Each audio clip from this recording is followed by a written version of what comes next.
Good evening viewers and friends, welcome to trading hammer. మన channel @trading.hammer అని చెప్పి search చేస్తే మీకు యూట్యూబ్లో కనిపిస్తుంది. అందరు కూడా లైక్, షేర్ అండ్ సబ్స్క్రైబ్ చేసుకోండి. ఈరోజు నిఫ్టీ 50 లెవెల్స్ ఎలా ఉన్నాయి అండ్ ఓవరాల్గా ఈ డే ఏం జరిగింది నిఫ్టీ 50లో ఒక్కసారి చూద్దాము. ఇప్పుడు మీకు స్క్రీన్ మీద కనిపించేది ట్రేడింగ్ వ్యూలో డే క్యాండిల్ కనిపిస్తుందండి.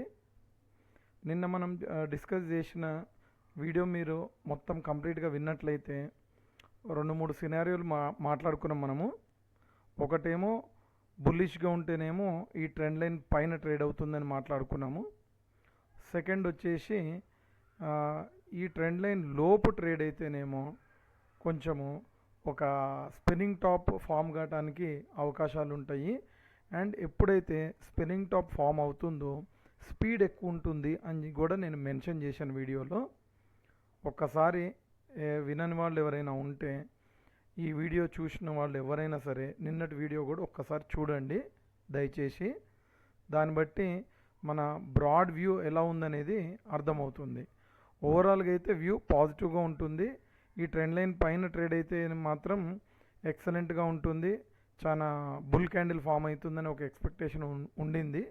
బట్ అన్ఫార్చునేట్లీ నిన్న వీడియో చూసినట్లయితే ఈ ట్రెండ్ లైన్కి ఇక్కడ రిజెక్ట్ అయ్యి ఎలా అయితే చిన్న విక్ ఫామ్ అయిందో అలాగే ఇక్కడ కనుక రిజెక్ట్ అయితే మళ్ళీ నెగిటివ్గా కానీ లేకపోతే ఒక స్పిన్నింగ్ టాప్ కానీ ఫామ్ కావడానికి అవకాశాలు ఉంటాయని చెప్పి మాట్లాడుకున్నాం మనం నిన్న వీడియోలో. అలాగే ఒక స్పిన్నింగ్ టాప్ అనేది ఫామ్ అయింది. దీన్ని స్పిన్నింగ్ టాప్ అనొచ్చు లేదా డోజీ క్యాండిల్ అని కూడా అనొచ్చు. డోజీ క్యాండిల్ అంటే ఒక చిన్న లైన్ మాత్రమే ఫామ్ అవుతుంది. బాడీ మనకి విజిబిలిటీ ఏమి ఉండదు.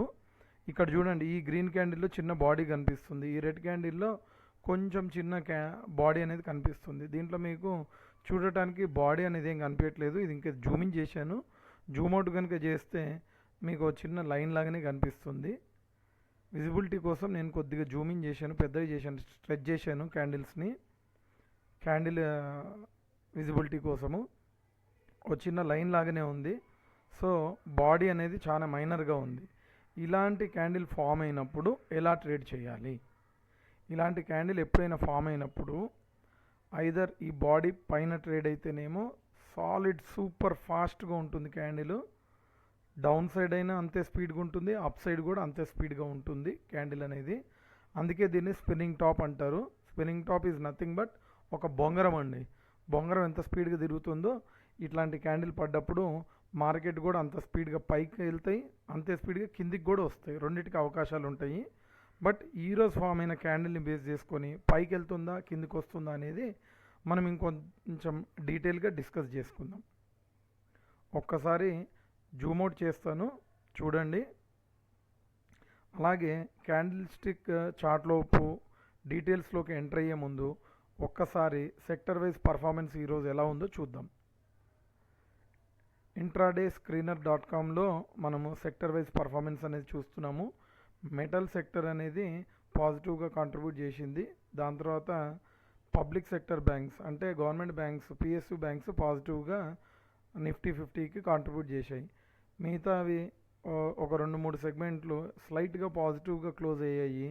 And majority of the segment వచ్చేసి హైలీ నెగిటివ్గానే క్లోజ్ అయ్యాయి. ఓవరాల్గా చూస్తే హార్డ్లీ ఒక 25% లేదా 30% లోపే పాజిటివ్గా ఉన్నాయి. 70-75% ఆఫ్ ద సెక్టర్స్ అనేవి నెగిటివ్గానే కాంట్రిబ్యూట్ చేశాయి. అలాగే ఒక్కసారి మార్కెట్ మూడ్ ఇండెక్స్ ఎంఎంఐ కూడా చూసుకుందాము. మొన్న చూసినట్లయితే 75% చేంజ్ ఉండింది, ఎక్స్ట్రీమ్ గ్రీడ్లో ఉంది. దాని తర్వాత నిన్న చూసినట్లయితే 74 పాయింట్ చేంజ్లో ఉంది.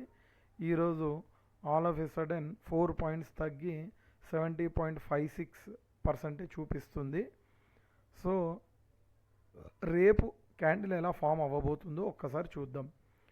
ఇదైతే బుల్లిష్ సైడ్ వెళ్ళటానికే ఛాన్సెస్ ఎక్కువ కనిపిస్తున్నాయి. ఎందుకంటే ఎక్స్ట్రీమ్ గ్రీడ్ నుంచి కొద్దిగా గ్రీడ్ జోన్కి ఈ మీటర్ ఇండికేటర్ అనేది చూపిస్తుంది. సో మనకి ఇంకా ఒక 5 to 6 పాయింట్స్ లేదా 5 to 10 పాయింట్స్ అంటే 80 వరకు కూడా వెళ్ళడానికి ఛాన్సెస్ ఉంటాయండి ఈ market mood index indicator. Present 70లో ఉంది కాబట్టి 5 to 10 పాయింట్స్ ఈ ముళ్ళు అనేది ఇంకా మీ మీటర్ అనేది ఇండికేటర్ అనేది జరగడానికి ఛాన్సెస్ ఉన్నాయి. సో పాజిటివ్ సైడే ఇంకా నేను మార్కెట్ ఉంటుందని చెప్పేసి చూస్తున్నాను. అలాగే ఒక్కసారి గ్లోబల్ క్యూస్ ఎలా ఉన్నాయో చూద్దాము. ప్రస్తుతం యుఎస్ మార్కెట్స్ అన్నీ కూడా ట్రేడింగ్ అవుతున్నాయి, కొనసాగుతుంది ట్రేడింగ్ అనేది. పాజిటివ్ మూమెంటమే కంటిన్యూ అవుతుంది యుఎస్ మార్కెట్స్లో. అండ్ యూరోపియన్ మార్కెట్స్ కూడా ఒక మార్కెట్ పాజిటివ్గా ఉంది, ఒకటేమో న్యూట్రల్ టు నెగిటివ్గా ఉంది, ఇంకోటి న్యూట్రల్గా ఉంది. నిఫ్టీ అట్ ప్రజెంట్ వచ్చేసి 22 పాయింట్స్ పాజిటివ్గా ట్రేడ్ అవుతుంది ఇంకా. బట్ ఓవరాల్గా majority of the stocks Asian market చూసుకున్నట్లయితే నెగిటివ్ ట్రెండ్లో, స్లైట్గా నెగిటివ్. ఒక నికాయ్ ఒకటే కొద్దిగా ఎక్కువ నెగిటివ్గా కనిపిస్తుంది. మిగతా అన్ని ఏషియన్ మార్కెట్స్ అన్నీ కూడా స్లైట్గా నెగిటివ్ అని చెప్పుకోవచ్చు. మనది కూడా 22 పాయింట్స్ పాజిటివ్గా ఉంది. అంటే ఇదేమీ ఓవర్ బుల్లిషో కాదండి, స్లైట్లీ పాజిటివ్. 22 పాయింట్స్ అంటే చాలా స్లైట్గా పాజిటివ్గా ప్రస్తుతం ట్రేడ్ అవుతుంది. ఒక్కసారి మళ్ళీ క్యాండిల్ స్టిక్స్లోకి వెళ్దాము, 15 మినిట్స్ చార్ట్లోకి ఒకసారి వెళ్దాము.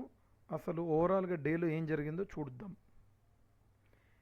ఇప్పుడు మీకు కనిపించే చార్ట్ వచ్చేసి 15 మినిట్స్ చార్ట్.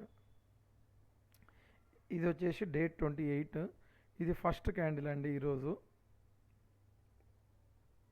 ఇది ఫస్ట్ క్యాండిల్. ఈ బుల్ క్యాండిల్ అనేది ఈరోజు డే స్టార్ట్ అవటమే ఒక మంచి బుల్లిష్ క్యాండిల్ పడింది. Back to back next 15 minutes candle కూడా బుల్ క్యాండిలే పడిందని చెప్పచ్చు. బట్ హయ్యర్ లెవెల్స్లో చిన్న రెసిస్టెన్స్ ఫేస్ చేసి మళ్ళీ కొద్దిగా డౌన్ సైడే వచ్చి క్లోజ్ అయింది. ఓవరాల్గా ఈ ట్రెండ్ లైన్ని రెసిస్టెన్స్ లాగా తీసుకుంది ఈరోజు డే అనేది. దాని తర్వాత ఒక solid back to back 2 bearish candles పడ్డాయి, లాంగ్ అండ్ బేరిష్ క్యాండిల్స్. అక్కడి నుంచి మెల్లగా స్లైడ్ అవుతూ మనం ఇంకొక చిన్న ప్యారలల్ ఛానల్ ఒకటి వేసుకున్నాము ప్రీవియస్గా. ఈ ప్యారలల్ ఛానల్ని టచ్ చేసిందండి మార్కెట్ అనేది. ఎందుకు టచ్ చేసిందో కూడా మనం డిస్కస్ చేసుకుందాము. కొద్దిగా ఒక టూ డేస్ ముందుకు వెళ్తాను. 28th అక్టోబర్ రోజు ఏం జరిగిందో చూడండి. ఒక గ్యాప్ అప్ వచ్చింది, గ్యాప్ అప్ వచ్చి సేమ్ జోన్లో ట్రేడ్ అయింది. అంటే ఓవరాల్గా కన్సాలిడేట్ అయిందని చెప్పుకోవచ్చు. మళ్ళీ ఇక్కడ క్లోజింగ్ నెగిటివ్గా అయినప్పటికి కూడా మళ్ళీ ఒక హ్యూజ్ గ్యాప్ అప్లో ఓపెన్ అయింది. ఈ ట్రెండ్ లైన్ పైన సస్టైన్ అయ్యి హాఫ్ డే వరకు సస్టైన్ అయ్యి మళ్ళీ కిందికి స్లైడ్ అయిపోయి లోవర్ లెవెల్స్లో క్లోజ్ అయిందండి మార్కెట్. ఇక్కడ ఒక గ్యాప్ ఫామ్ అయింది, ఇక్కడ ఒక గ్యాప్ ఫామ్ అయింది. సో ఈ పర్టికులర్ గ్యాప్ ఫిల్ చేయడానికి కూడా చాలాసార్లు మార్కెట్ కిందికి వస్తూ ఉంటుంది, పైకి వెళ్తూ ఉంటుంది. గ్యాప్స్ అనేవి జనరల్గా ఫిల్ అవుతాయండి మార్కెట్లో. గ్యాప్ అప్ వచ్చినా సరే, గ్యాప్ డౌన్ వచ్చినా సరే, గ్యాప్స్ ఫిల్ అయ్యి మళ్ళీ రీట్రేస్ అయ్యి పైకి వెళ్ళిపోతూ ఉంటాయి మార్కెట్స్. ఇక్కడ కూడా మీరు చూసినట్లయితే 24th రోజు క్లోజింగ్ ఈ ప్యారలల్ ఛానల్ లోపల జరిగింది. దాని తర్వాత మళ్ళీ ఒక గ్యాప్ అప్ వచ్చి పాజిటివ్కి వెళ్ళి ఒక పీక్ పాయింట్ టచ్ చేసింది 28th రోజు, ఇక్కడ క్లోజ్ అయింది. దాని తర్వాత 27th రోజు క్లోజింగ్ ఇక్కడ జరిగింది. ఈరోజు ఏదైతే మార్కెట్ ఓపెన్ అయిందో కొంచెం లోవర్ లెవెల్స్లో ఓపెన్ అయింది. బట్ ఓవరాల్గా అయితే బుల్ క్యాండిల్ ఫామ్ అయింది, back to back bull candle form అయింది. ఈ గ్యాప్ని కవర్ చేయడానికి మార్కెట్ ఇక్కడ దాకా వచ్చి ఈ గ్యాప్ని ఫిల్ చేసి మళ్ళీ పైకి వెళ్ళిందండి. ఇక్కడ కొద్దిగా రెసిస్టెన్స్ ఫేస్ చేసింది, ఎందుకంటే చాలా క్యాండిల్స్ ఇదే జోన్లో సపోర్ట్ తీసుకున్నట్టుగా మనకు కనిపిస్తుంది. ఈ జోన్ అంతా సపోర్ట్ జోన్ లాగా యాక్ట్ చేసింది. అండ్ ఈరోజు ఫామ్ అయిన ఫస్ట్ క్యాండిల్ కూడా బుల్ క్యాండిల్ ఇక్కడే స్టార్ట్ అయిందండి. సో ఎక్కడైతే సపోర్ట్ తీసుకుందో అదే మనకి ఇక్కడ రెసిస్టెన్స్ లాగా ఫేస్ చేసింది. మళ్ళీ ఇక్కడ రెసిస్టెన్స్ ఫేస్ చేసి మళ్ళీ ఒక చిన్న మైనర్ డిప్ వచ్చి మళ్ళీ సేమ్ ప్లేస్లో ఇదే లెవెల్లో మనకి సపోర్ట్ తీసుకొని మళ్ళీ ఒక back to back 3 candles bull candles పడి ఈ రెసిస్టెన్స్ని ఓవర్కమ్ చేసి కొద్దిగా పై లెవెల్లో క్లోజ్ అయింది మార్కెట్. ఇక్కడ కనుక క్లోజ్ అయి ఉంటే ఇంకా బాగుండేది. బట్ ఓవరాల్గా ఇక్కడ క్లోజ్ అయింది. ప్రీవియస్ రెసిస్టెన్స్ని బ్రేక్ చేసి కొద్దిగా స్లైట్గా హయ్యర్ లెవెల్స్లోనే క్లోజ్ అయిందని చెప్పుకోవచ్చు మనము మార్కెట్. సో ఓవరాల్గా ఇక్కడ స్టార్ట్ అయిన మార్కెట్ పైకి వెళ్ళింది, కిందికి వచ్చింది, మళ్ళీ కొద్దిగా పైకి వెళ్ళింది, కన్సాలిడేట్ అయింది, మళ్ళీ కిందికి వచ్చింది, రెసిస్టెన్స్ ఫేస్ చేసింది, కిందికి వచ్చింది, మళ్ళీ ఆ రెసిస్టెన్స్ని బ్రేక్ చేసి కొద్దిగా స్లైట్గా హయ్యర్ లెవెల్స్లో క్లోజ్ అయింది. ఓవరాల్గా క్యాండిల్ ఫార్మేషన్ మాత్రము ఒక స్పిన్నింగ్ టాప్ లేదా డోజీ క్యాండిల్ ఫామ్ అయిందని చెప్పుకోవచ్చు. మంచి సపోర్ట్ తీసుకొని మనం వేసుకున్న ప్రీవియస్ లెవెల్స్ కూడా పైననే క్లోజ్ అయింది. 25,900 దగ్గర ఒక లెవెల్ వేసుకున్నాం మనము, దీనిపైనే క్లోజ్ అయింది. And at the same time trend line లోపు క్లోజ్ అయింది. ఈ గ్యాప్లో కూడా క్యాండిల్ స్టిక్ ఫామ్ కావడానికి అవకాశాలు ఉన్నాయి. స్పిన్నింగ్ టాప్ ఫామ్ అయితే మాత్రం మంచి ర్యాలీ వస్తుందని చెప్పేసి నేను అన్నాను నిన్నటి వీడియోలో. మీరు ప్రీవియస్గా చూసుకున్నట్లయితే ఇక్కడ నుంచి ఇక్కడ వరకు ఇక్కడ చిన్న పాజ్ తీసుకుంది, మళ్ళీ ఇక్కడ ఒక పాజ్ తీసుకుంది. ఓవరాల్గా ట్రెండ్ అనేది పాజిటివ్గా కొనసాగింది కంటిన్యూస్గా బ్యాక్ టు బ్యాక్. దాని తర్వాత ఇది ఒక రేంజ్ చూసుకున్నట్లయితే అరౌండ్ 26,100 ప్లస్ ఇక్కడ లోవర్ సైడ్ రేంజ్ చూసుకున్నట్లయితే 25,731. ఈ రేంజ్లోనే ఆల్మోస్ట్ 1 వీక్ ఉందని చెప్పుకోవచ్చు. 1 2 3 4 5 6 ట్రేడింగ్ సెషన్స్ ఇదే జోన్లో కంటిన్యూ అయ్యింది. ఇప్పుడు ఫామ్ అయిన క్యాండిల్ ప్రకారంగా మాత్రం ఒక మంచి బుల్ రన్ వస్తుందని నేను ఎక్స్పెక్ట్ చేస్తున్నాను. బుల్ రన్ వచ్చి 26,265 అంటే all time high level touch చేస్తుందని నేను ఖచ్చితంగా నమ్ముతున్నానండి. రేపు 29, 30, 31 మనకి ఇంకా 3 ట్రేడింగ్ సెషన్లు మిలిగాయి నిఫ్టీ 50కి. ఈ మంత్ ఎండ్ అయిపోతుంది. సో ఈ మంత్ ఎండ్ లోపు ఖచ్చితంగా ఈ లెవెల్ని టచ్ చేస్తుందని నేను చాలా బలంగా నమ్ముతున్నాను. ఎందుకు అంటే ఈ స్పిన్నింగ్ టాప్లో ఉన్న ఫోర్స్ అలాంటిదండి. ఈ డోజీ క్యాండిల్లో ఉన్న ఫోర్స్ అలాంటిది. బ్రేక్అవుట్ కనుక ఇచ్చినట్లయితే సాలిడ్గా స్పీడ్గా వెళ్ళి దీన్ని టచ్ చేస్తుంది. అదేవిధంగా ఒకవేళ బ్రేక్ డౌన్ ఇస్తే కూడా మళ్ళీ వెళ్ళి ఈ ఛానల్లో సెటిల్ అవ్వటానికి కూడా అవకాశాలు కూడా ఉన్నాయండి. బట్ ఎక్కువ అవకాశాలు మాత్రము పాజిటివ్ సైడే కనిపిస్తుంది. ఎందుకంటే ఈ క్యాండిల్ పాజిటివ్ క్యాండిల్ కాదు, అలా అని డీప్ నెగిటివ్ క్యాండిల్ కూడా కాదు, ఒక న్యూట్రల్ క్యాండిల్ అనొచ్చు. ఫార్మేషన్ ఆఫ్ ద క్యాండిల్ అనేది డోజీ క్యాండిల్ అయినప్పటికి కూడా పైకి వెళ్ళలేదు మార్కెట్, బాగా కిందికి వెళ్ళలేదు. బోత్ సైడ్స్ టెస్ట్ చేసిందని చెప్పచ్చు. కింది డైరెక్షన్కి వెళ్తే సపోర్ట్ వచ్చింది, పైన డైరెక్షన్కి వెళ్తే ఈ ట్రెండ్ లైన్ అనేది రెసిస్టెన్స్ ఫేస్ చేసింది. సో ఓవరాల్గా న్యూట్రల్గా క్లోజ్ అయింది ఈరోజు market. Formation of the candle అనేది న్యూట్రల్గా క్లోజ్ అయింది.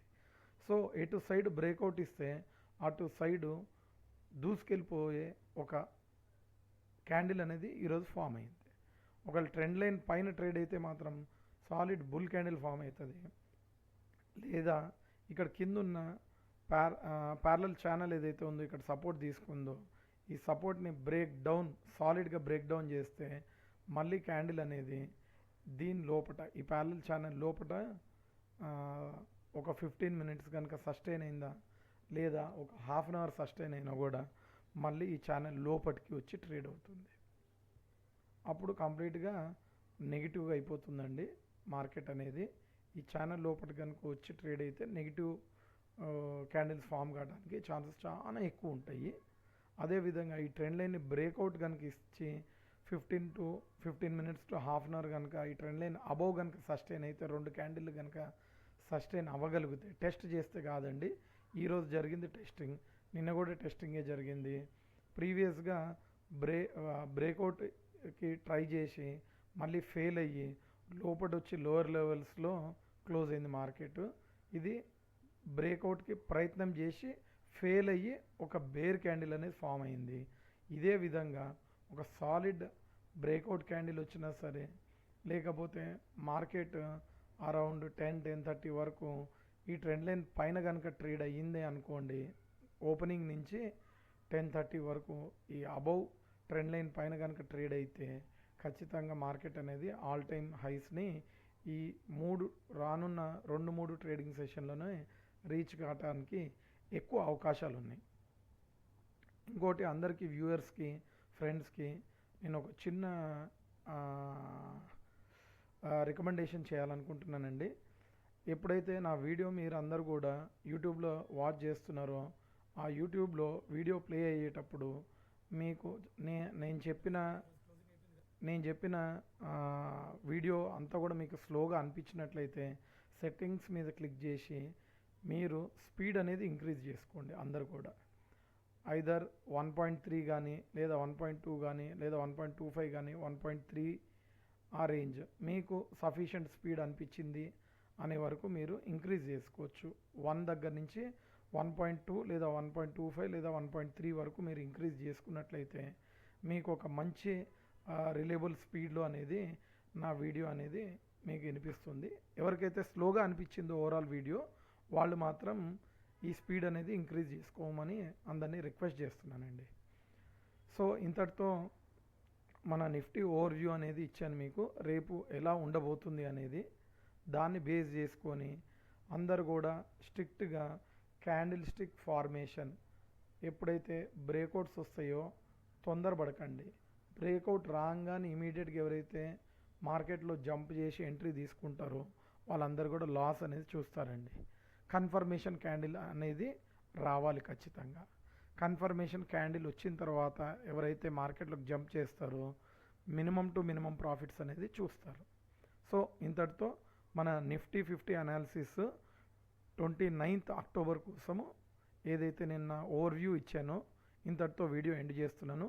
అందరూ కూడా ఫ్రెండ్స్ అండ్ వ్యూవర్స్ తప్పకుండా లైక్, షేర్ అని సబ్స్క్రైబ్ చేసుకోండి అండ్ గంట సింబల్ మీద ఒక క్లిక్ చేయండి. ఇంతటితో మన వీడియోని ఎండ్ చేస్తున్నాను. Thank you friends. మరొక ఇంట్రెస్టింగ్ వీడియోతో మీ ముందుకు వస్తాను. బాయ్.